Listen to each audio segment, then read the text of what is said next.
বিসমিল্লাহির রহমানির রহিম।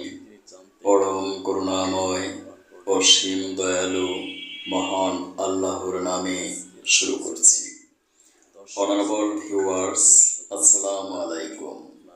বিশ্বের যে প্রান্ত থেকে আমার আজকের সংবাদ শিরোনাম অনুষ্ঠানটি দেখছেন, digital biochemic heart cancer and diabetics research হসপিটালের পক্ষ থেকে ডক্টর দেলোয়ার্স টিভি চ্যানেলের সকল দর্শক শ্রোতাদেরকে জানাচ্ছি আন্তরিক অভিনন্দন।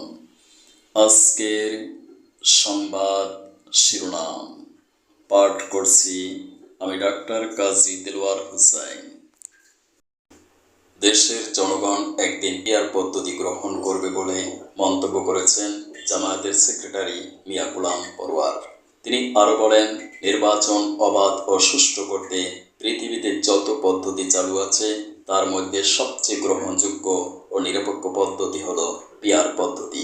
বিশ্বে 91টি দেশে এই পদ্ধতি চালু আছে বলে তিনি জানান।